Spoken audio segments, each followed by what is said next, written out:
Hello, good morning, जोहार। मैं संजय और आप देख रहे हैं न्यूज़ झारखंड। चलिए जानते हैं आज के मुख्य 25 बड़ी खबरों को। नियोजन नीति के विरोध में झारखंड बंद का कैसा रहा असर, कई जिलों में चक्का जाम, दिखा आक्रोश। नियोजन नीति के विरोध में बुधवार को छात्र संगठनों की ओर से बुलाए गए झारखंड बंद का मिला जुला असर दिखा। राजधानी रांची के अलग अलग इलाकों में कम संख्या में दुकानें खुली, सड़क पर यातायात भी कम दिखा।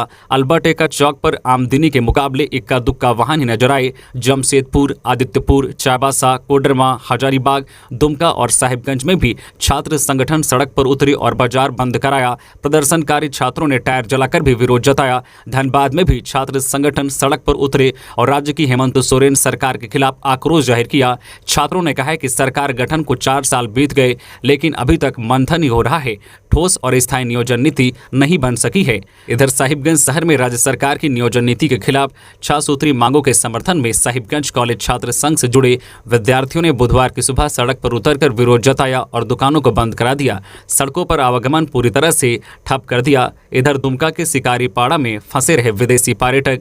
इधर दुमका के शिकारीपाड़ा में बंद समर्थकों ने सड़क पर टायर जलाकर विरोध जताया, बांस बल्ली लगाकर यातायात ठप कर दिया। इस वजह से वहां कुछ विदेशी पर्यटक फंस गए, यात्रियों को भी मुश्किलों का सामना करना पड़ा। हालांकि इस दौरान बंद समर्थकों ने एम्बुलेंस जैसी आवश्यक सेवाओं को बाधित नहीं किया। इधर पाकुड़ में भी दिखा नियोजन नीति के प्रति आक्रोश। नियोजन नीति 60-40 के विरोध में संपूर्ण झारखंड बंद का असर पाकुड़ में भी देखने को मिला।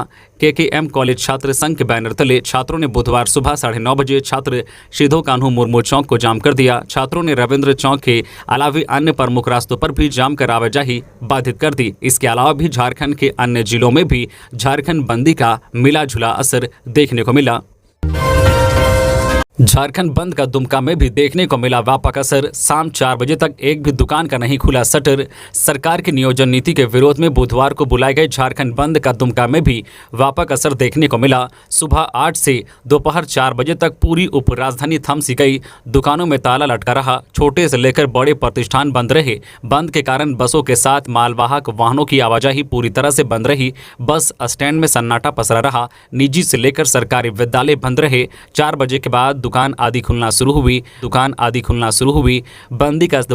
बंदी का दुकानदारों ने खुलकर समर्थन किया। हालांकि दवा दुकानों पर किसी तरह की पाबंदी नहीं थी। सुबह 8 बजे से बंद का असर दिखना शुरू हो गया। सबसे पहले छात्र समन्वय समिति के सदस्य श्यामदेव हेम्ब्रम, राजीव बास्की और राजेंद्र मुर्मू के नेतृत्व में लाठी डंडों से लैस छात्रों ने श्री अमड़ा चौक को जाम किया। चारों के चारों रास्ते को बांस बल्ली लगाकर बंद कर दिया, जिससे दुमका से काठीकुंड और साहिबगंज गोविंदपुर हाईवे में ट्रकों की लंबी लाइन लग गई। छात्र नेता श्यामदेव ने कहा है कि सरकार ने गलत नियोजन नीति लाकर छात्रों को आंदोलन के लिए मजबूर किया है। अपनी गलती स्वीकार करने की बजाय सरकार दमनकारी नीति से आंदोलन को दबाना चाहती है। सरकार को एक न एक दिन झुकना ही पड़ेगा। आने वाले समय में आंदोलन को और तेज किया जाएगा। झारखंड के इन जिलों में आज भी चलेगी लू। इस दिन से तेज हवा के साथ वज्रपात की संभावना, येलो अलर्ट जारी। अभी अप्रैल महीना खत्म भी नहीं हुआ है और सूरज का प्रचंड रूप दिखने लगा है। सुबह 9 बजे के बाद ही गर्मी इतनी तेज हो जा रही है कि लोग घरों में कैद होने पर विवश हो जा रहे हैं। दिन के 11 बजते बजते तो सड़कों पर सन्नाटा पसर जा रहा है। तेज धूप के साथ चल रही लू ने लोगों को परेशान कर रखा है। मौसम केंद्र रांची के अनुसार कल बुधवार 19 अप्रैल को राज्य के गुमला व सिमडेगा जिला को छोड़कर बाकी 22 जिलों में हीट वेव यानी लू की स्थिति नजर आई। मौसम पूर्वानुमान के तहत उम्मीद थी कि आज 20 अप्रैल से बारिश होगी, लू से राहत मिलेगी, लेकिन अब ऐसा नहीं है। मौसम केंद्र के अनुसार कोडरमा, हजारीबाग, रामगढ़, रांची, खूंटी, वेस्ट सिंहभूम, सरायकेला खरसावां, ईस्ट सिंहभूम, गिरिडीह, बोकारो, धनबाद, देवघर, जामताड़ा, गोड्डा, दुमका, साहिबगंज व पाकुड़ में हीट वेव की संभावना आज भी बताई जा रही है। वही गढ़वा, पलामू, चतरा, लातेहार, लोहरदगा, गुमला व सिमडेगा में राहत की उम्मीद जताई गई है। मतलब यहां हीट वेव की स्थिति नहीं रहेगी। मौसम केंद्र ने 21 अप्रैल यानी कि कल मौसम में बदलाव को लेकर येलो अलर्ट जारी किया है। इसके तहत गर्जन के साथ वज्रपात की संभावना जताई गई है। वही 22 और 23 अप्रैल को राज्य भर के सभी जिलों में 30 से 40 किलोमीटर प्रति घंटे की रफ्तार से सतही हवा चलने को लेकर येलो अलर्ट जारी किया गया है। तेज हवा के साथ राज्य में कहीं कहीं गर्जन वज्रपात भी हो सकता है। इसको लेकर मौसम विभाग ने येलो अलर्ट जारी करते हुए लोगों को सचेत रहने की सलाह दी गई है। बंद समर्थकों ने विदेशी मेहमान से लगवाया 60-40 नए चलतों का नारा। झारखंड में बुधवार को नई नियोजन नीति के विरोध में झारखंड बंद बुलाया गया था। राज्य के कई जिलों में इसका मिला जुला असर देखने को मिला। रांची में जहां बंद समर्थकों के ऊपर प्रशासन की कड़ी नजर बनी हुई थी, वहीं 50 से अधिक बंद समर्थकों को रांची पुलिस ने हिरासत में भी लिया। साथ ही मोरहाबादी सहित जिन जगहों पर बंद समर्थक जबरदस्ती बंद करा रहे थे, उन्हें वहां से खदेड़ा गया। इससे जुड़ी कई तस्वीरें सामने आई। दुमका की शिकारीपाड़ा में भी विरोध प्रदर्शन का एक वीडियो वायरल हो रहा है, जिसमें बंद समर्थक विदेशी मेहमानों से भी 60-40 नहीं चलेगा का नारा लगवा रहे हैं। वीडियो में साफ तौर पर देखने को मिल रहा है कि आंदोलनरत छात्रों ने विदेशी मेहमान को भी सिखाकर 60-40 नहीं चलेगा का नारा लगवा दिया। वीडियो में देखा जा रहा है कि कई लोग वहां मौजूद थे, जिनके बीच कई विदेशी मेहमान भी थे। तभी बंद समर्थक 60-40 गो बैक का नारा लगवाना शुरू कर देते हैं और उन लोगों से भी नारा लगाने को कहते हैं। बंद समर्थकों से सीखकर एक विदेशी भी 60-40 नहीं चलेगा का नारा लगाने लगते हैं। बता दें कि झारखंड की नई नियोजन नीति का विरोध राज्य भर में हो रहा है। कई छात्र 60-40 आधारित नियोजन नीति का विरोध कर रहे हैं। इसी के तहत 19 अप्रैल को झारखंड बंद बुलाया गया था। ओबीसी आरक्षण पर लगा ग्रहण, राज्यपाल ने वापस लौटाया विधेयक, जाने कारण। झारखंड के राज्यपाल सीपी राधाकृष्णन ने राज्य में सामाजिक और शैक्षणिक रूप से पिछड़े वर्गों के लिए आरक्षण बढ़ाने की मांग वाले विधेयक को वापस कर दिया है। बता दें कि यह विधेयक अन्य पिछड़ा वर्ग कोटे को 14% से बढ़ाकर 27% और अनुसूचित जनजाति कोटे को 26% से बढ़ाकर 28% और अनुसूचित जाति को 10% से 12% करने का प्रयास करता है। ऐसे में अगर यह बिल पारित होता है तो राज्य में आर्थिक रूप से कमजोर वर्गों के लिए 10% आरक्षण को शामिल करने के साथ सरकार की नौकरियों में कुल आरक्षण 77% हो जाएगा। इस मामले में अधिक जानकारी देते हुए राज्यपाल के कार्यालय के अधिकारी ने कहा है कि यह बिल भारत के अटॉर्नी जनरल से कानूनी राय के आधार पर लौटाया गया है। साथ ही उन्होंने कहा है कि झारखंड के पिछले राज्यपाल रमेश बैस ने इस बिल को अटॉर्नी जनरल को भेजा था, जिन्होंने कहा है कि बिल आरक्षण पर सुप्रीम कोर्ट के फैसले को ध्यान में नहीं रखा गया है। ऐसे में उस राय को ध्यान में रखते हुए बिल को समीक्षा के लिए पिछले महीने सरकार के पास वापस भेज दिया गया था। जानकारी हो कि यह बिल नवंबर महीने में पारित किया गया था। 5 लाख के इनामी सहित 2 नक्सलियों ने किया आत्मसमर्पण। राज्य सरकार की आत्मसमर्पण और पुनर्वास नीति के तहत 2 माओवादी नक्सलियों ने पलामू पुलिस के समक्ष आत्मसमर्पण कर दिया है। इनमें से एक नक्सली पर 5 लाख रुपए का इनाम था। बुधवार को पलामू आईजी राजकुमार लकड़ा, उपायुक्त A Dodde, Palamu SP Chandan Sinha, Garhwa SP Anjani Kumar Jha, CRPF commandant Sudesh Kumar, IPS Rishabh Garg, SDPO Surjit Kumar, NDC Shailesh Kumar की मौजूदगी में नौडीहा बाजार निवासी सब जोनल कमांडर संतू भूंया उर्फ संतोष भूंया और नावा बाजार निवासी सब जोनल कमांडर राजेश ठाकुर ने आत्मसमर्पण किया। अधिकारियों ने दोनों नक्सलियों को माला पहनाकर व बुक्के देने के साथ सोल उड़ाकर सम्मानित किया। अधिकारियों ने दोनों नक्सलियों को 1-1 लाख रुपए का चेक भी प्रदान किया। एसपी चंदन सिन्हा ने बताया कि संतू भूंया उर्फ संतोष भूंया पर 5 लाख रुपए का इनाम घोषित था। संतोष भूंया 2 दर्जन से अधिक बड़ी घटनाओं में संलिप्त है। माओवादी नक्सली राजेश ठाकुर भी आधा दर्जन से अधिक बड़ी घटनाओं में संलिप्त है। झारखंड के राज्यपाल से मिले बीजेपी नेता जमशेदपुर के शास्त्रीनगर मामले की सीबीआई या हाईकोर्ट जज से जांच कराने की मांग। जमशेदपुर स्थित कदमा के शास्त्रीनगर मामले को लेकर भारतीय जनता पार्टी का एक प्रतिनिधिमंडल पूर्व प्रदेश अध्यक्ष दिनेशानंद गोस्वामी के नेतृत्व में राज्यपाल सीपी राधाकृष्णन से भेंट किया। इस दौरान ज्ञापन सौंपते हुए इस मामले की जांच सीबीआई या हाईकोर्ट के न्यायाधीश से कराने की मांग की। साथ ही सभी निर्दोष भाजपा एवं विहिप कार्यकर्ताओं को रिहा करने का आग्रह किया। पुलिस की मुस्तैदी के बीच सामान्य रही बंदी, 50 से अधिक बंद समर्थक हिरासत में। छात्रों ने कहा, प्रशासन हमें गिरफ्तार कर सकती है, हमारे विचारों को नहीं। झारखंड स्टेट स्टूडेंट्स यूनियन की ओर से आहूत 19 अप्रैल की बंदी को बंद समर्थक छात्रों ने सफल और ऐतिहासिक बताया है। राज्य के विभिन्न जिलों में बंद का असर दिखा। राजधानी रांची में पुलिस की मुस्तैदी की वजह से बंद का सामान्य असर देखने को मिला। अल्बर्ट एक्का चौक पर लगने वाली फुटपाथ की दुकानों के साथ Shastri market, church road market, vendor market की दुकानें बंद रही, जबकि यातायात लगभग सामान्य रहा। रांची शहर के सटे इलाकों में बंद का असर दिखा।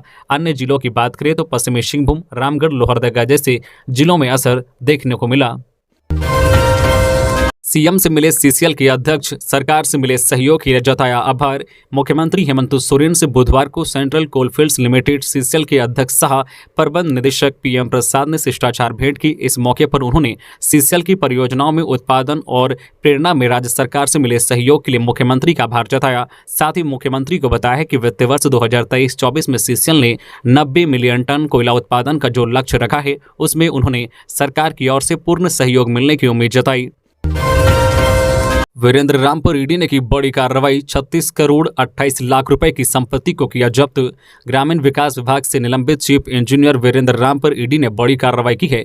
ईडी ने वीरेंद्र राम की 36.28 करोड़ रुपए संपत्ति को जब्त कर ली। संपत्ति वीरेंद्र कुमार राम और उनके परिवार के सदस्यों के हैं। जब्त संपत्तियों फार्म हाउस, फ्लैट, डुप्लेक्स बंगला, दिल्ली, जमशेदपुर और रांची में जमीन और करीब 36 लाख रुपए के सामूहिक बैलेंस वाले 3 बैंक खाते शामिल हैं। वीरेंद्र राम ने अपने पद का दुरुपयोग करते हुए 125 करोड़ रुपए से अधिक की चल अचल संपत्ति अर्जित की है।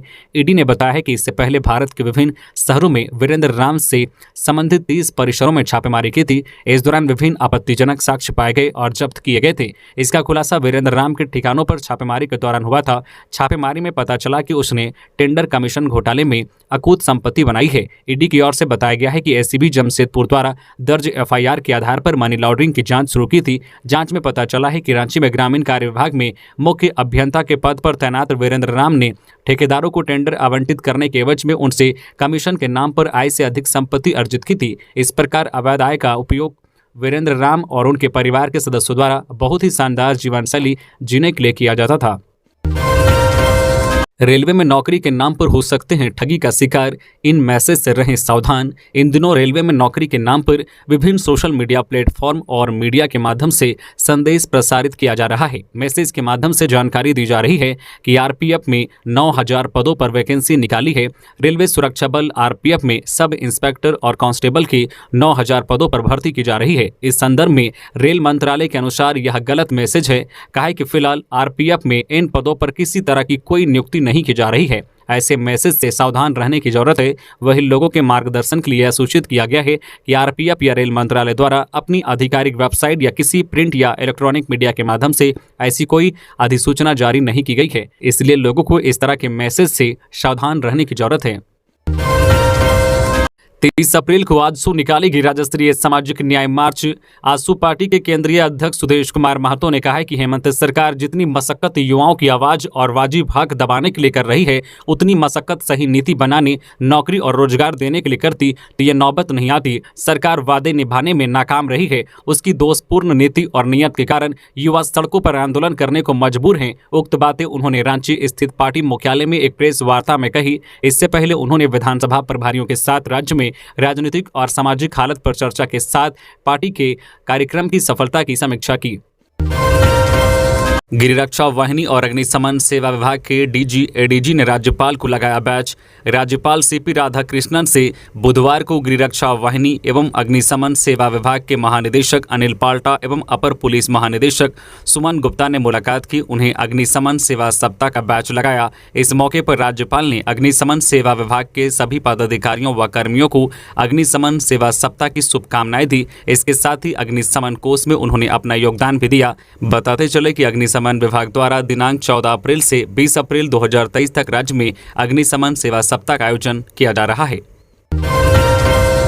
6 लोगों के पास से 20,000 सिम कार्ड बरामद। जामताड़ा में फर्जी कॉल सेंटर के जरिए कैसे करते थे ठगी। दिल्ली पुलिस ने जामताड़ा में बैठकर देश भर के लोगों को ठगने वाले एक गिरोह का भांडाफोड़ करते हुए 6 लोगों को गिरफ्तार किया है। ये लोग मोबाइल फोन के जरिए एक फर्जी कॉल सेंटर चलाकर लोगों को अपने झांसे में लिया करते थे। इनके पास से 20,000 से ज्यादा सिम कार्ड बरामद किए गए हैं। लोगों के मोबाइल में सेंध लगाने के लिए ये ठग पीड़ितों के मोबाइल में अलग अलग ऐप डाउनलोड करवाते और फिर उस ऐप के माध्यम से उनके फोन का कंट्रोल हासिल कर उनके बैंक खाते को खाली कर देते थे। सभी आरोपियों को झारखंड के जामताड़ा से गिरफ्तार किया गया है। आरोपियों के नाम निजामुद्दीन अंसारी उर्फ निजाज, अफरोज आलम, मोहम्मद आमिर अंसारी, शरफराज अंसारी, अफरोज अंसारी है। सभी आरोपी जामताड़ा झारखंड के ही रहने वाले हैं। ये सभी फोन के माध्यम से देश भर के लोगों को ठगा करते थे। नसीम मलिक ये मुर्शिदाबाद बंगाल का रहने वाला है। ये इस गिरोह को प्री एक्टिवेटेड सिम कार्ड उपलब्ध कराता था। इन सभी के पास से 34 मोबाइल फोन 7 सिम कार्ड बरामद किए गए हैं। उत्पाद सिपाही नियुक्ति पर सरकार और जेएसएससी को जवाब देने का अंतिम मौका। उत्पाद सिपाही नियुक्ति परीक्षा रद्द करने के मामले पर हाईकोर्ट ने सरकार और जेएसएससी को 15 मई तक जवाब दाखिल करने का अंतिम मौका दिया है। अदालत ने कोर्ट के आदेश के 1 साल बाद भी जवाब दाखिल नहीं किए जाने पर नाराजगी जाहिर की। इस संबंध में अमित उरांव सहित अन्य की ओर से हाईकोर्ट में याचिका दाखिल की गई है। याचिका में कहा गया है कि जेएसएससी ने उत्पाद सिपाही की नियुक्ति के लिए विज्ञापन जारी किया था। सारी प्रक्रिया पूरी कर ली गई थी, लेकिन सरकार ने सोनी कुमारी के मामले के आलोक में नियुक्ति को रद्द कर दिया। प्रार्थी ने कहा है कि इस तरह से पंचायत सचिवों की नियुक्ति का विज्ञापन रद्द कर दिया गया था, लेकिन सुप्रीम कोर्ट ने पंचायत सचिवों के विज्ञापन को सही ठहराते हुए नियुक्ति शुरू करने का आदेश दिया था। इस पर अदालत ने जेएसएससी और सरकार से जवाब मांगा है। मुख्यमंत्री से फिल्म अभिनेत्री व निर्माता नीतू चंद्रा ने की शिष्टाचार मुलाकात। मुख्यमंत्री हेमंत सोरेन से बुधवार को अभिनेत्री और राष्ट्रीय पुरस्कार प्राप्त फिल्म निर्माता नीतू चंद्रा ने शिष्टाचार मुलाकात की। इस भेंट में नीतू ने फिल्मों के माध्यम से झारखंड के स्थानीय और क्षेत्रीय भाषाओं को आगे बढ़ाने और यहां के खूबसूरत लोकेशंस पर फिल्म की शूटिंग करने और स्थानीय कलाकारों को बेहतर प्लेटफॉर्म उपलब्ध कराने की इच्छा जताई। उन्होंने मुख्यमंत्री से कहा है कि झारखंड में फिल्मों के जरिए यहां के अलग अलग व्यवसायियों को प्रमोट करने की काफी संभावनाएं हैं और इस क्षेत्र में पूरा सहयोग करने को तैयार हूं। मुख्यमंत्री को नीतू चंद्रा ने बताया है कि वह राष्ट्रीय पुरस्कार प्राप्त फिल्म निर्माता नितिन एवं चंद्रा के साथ मिलकर पिछले 12 वर्षों से झारखंड बिहार की पृष्ठभूमि और यहां की अलग अलग लोकेशंस पर फिल्म बनाते आ रहे हैं। इसी कड़ी में अब झारखंड की क्षेत्रीय भाषाओं में स्थानीय कलाकारों के साथ फिल्म बनाने की योजना है, जो अंग्रेजी सबटाइटल के साथ होगी, ताकि यहाँ की कला, संस्कृति, परंपरा और अन्य विधाओं को देश दुनिया के सामने दिखाया जा सके। मुख्यमंत्री ने इस कार्य में हर संभव सहयोग करने का भरोसा दिया है। बिजली बिल के नाम पर फर्जीवाड़ा करने वाले 7 साइबर ठग गिरफ्तार। जामताड़ा साइबर पुलिस ने बुधवार को साइबर ठगी करने वाले एक रैकेट का पर्दाफाश किया है। पुलिस ने 7 साइबर अपराधियों को रंगे हाथ दबोचा है। गिरफ्तार अपराधी बिजली बिल जमा नहीं करने और काट देने का मैसेज देकर ठगी करते थे, जिसमें झिलुआ गांव के पंचम मंडल, बीएन मंडल, मनोज मंडल, जगदीश मंडल, विभीषण मंडल, कार्तिक मंडल सहित करमाटांड़ थाना क्षेत्र के हेड करमाटांड़ निवासी आकाश मंडल शामिल हैं। इनके पास से 7 मोबाइल, 20 सिम कार्ड बरामद किया गया है। मामले के संबंध में बताया गया है कि एसपी को गुप्त सूचना मिली थी। सूचना के आधार पर प्रशिक्षु एसपी राकेश कुमार के निर्देश पर थाना प्रभारी अजय पंजीकर के नेतृत्व में छापेमारी टीम का गठन किया, जिसके बाद टीम ने छापेमारी कर 7 साइबर अपराधियों को धर दबोचा। आज खूंटी जिले में 2,71,000 बच्चों को खिलाई जाएगी एल्बेंडाजोल दवा। डॉक्टर खलगू राष्ट्रीय कृमि मुक्ति दिवस पर जिले में 1 से 19 वर्ष आयु वर्ग के 2,71,388 बच्चों एवं किशोर किशोरियों को कृमि निरोधी दवा एल्बेंडाजोल खिलाई जाएगी। इसके लिए सभी तैयारियां पूरी कर ली गई है। जिले के सभी 6 सामुदायिक स्वास्थ्य केंद्रों में आज गुरुवार 20 अप्रैल को एल्बेंडाजोल दवाई खिलाई जाएगी। बुधवार को यह जानकारी जिले के सिविल सर्जन डॉक्टर अजीत खलगो ने दी। डॉक्टर खलगो बुधवार को अपने कार्यालय कक्ष में राष्ट्रीय कृमि मुक्ति दिवस पर आयोजित प्रेस कॉन्फ्रेंस को संबोधित कर रहे थे। उन्होंने बताया कि जिले के 1035 विद्यालयों एवं 840 आंगनबाड़ी केंद्रों में बच्चों को कृमि की दवा खिलाई जाएगी। कार्यक्रम में 40 CHO, 237 ANM और 668 सहिया भाग लेकर कार्यक्रम को सफल बनाएंगे। कैसकान राजीव कुमार अमित अग्रवाल के आरोप गठन पर सुनवाई अब 27 अप्रैल को। मनी लॉन्ड्रिंग मामले के आरोपी अधिवक्ता राजीव कुमार और व्यवसायी अमित अग्रवाल के चार्ज फ्रेम आरोप गठन पर कोर्ट में सुनवाई बुधवार को होनी थी, लेकिन दोनों आरोपी अदालत में उपस्थित नहीं हो सके, जिसे लेकर कोर्ट ने अगली सुनवाई के लिए 27 अप्रैल की तिथि तय की है। जानकारी के मुताबिक ईडी के विशेष न्यायाधीश PK शर्मा की कोर्ट में सुनवाई होगी। राजद के प्रदेश प्रभारी पहुंचे रांची, पार्टी कार्यकर्ताओं ने किया स्वागत। राजद के प्रदेश प्रभारी जयप्रकाश नारायण यादव का रांची आगमन हो गया है। बिरसा मुंडा एयरपोर्ट पर प्रदेश प्रभारी का जोरदार स्वागत किया गया। झारखंड प्रभारी के स्वागत करने के लिए एयरपोर्ट पर राजद के राष्ट्रीय महासचिव और पूर्व झारखंड के प्रदेश अध्यक्ष अभय कुमार सिंह मौजूद थे। इस दौरान उन्होंने फूलों का गुलदस्ता देकर उनका स्वागत किया। जानकारी के अनुसार आज 20 अप्रैल को विश्रामपुर में आयोजित समारोह में प्रदेश प्रभारी शामिल होंगे। यहां वो अंबेडकर की प्रतिमा का अनावरण करेंगे। इस कार्यक्रम में प्रदेश अध्यक्ष संजय यादव समेत कई नेता शामिल होंगे। सुरक्षा बलों को नुकसान पहुंचाने का नक्सलियों का मंसूबा विफल, 5 आईडी बम बरामद। सुरक्षा बलों को नुकसान पहुंचाने के उद्देश्य से लगाए गए आईडी बम को डिस्फ्यूज कर नक्सलियों के मंसूबे को विफल कर दिया गया। दरअसल पश्चिमी सिंहभूम चाईबासा जिले के गोइलकेरा थाना क्षेत्र के छोटा कुईड़ा से मारादीरी जाने वाले रास्ते से सुरक्षा बलों ने 2-2 किलो के 4 और 5 किलो के 1 आईडी बम बरामद किया। यह आईडी नक्सलियों ने पुलिस और सुरक्षा बलों को नुकसान पहुंचाने के लिए लगाया गया था, मगर पुलिस और सुरक्षा बलों की सक्रियता से एक बार फिर नक्सलियों का मंसूबा फेल हो गया है। चाईबासा जिला बल और CRPF 60 बटालियन की BDDS टीम ने सभी आईडी बम को डिस्फ्यूज कर दिया है।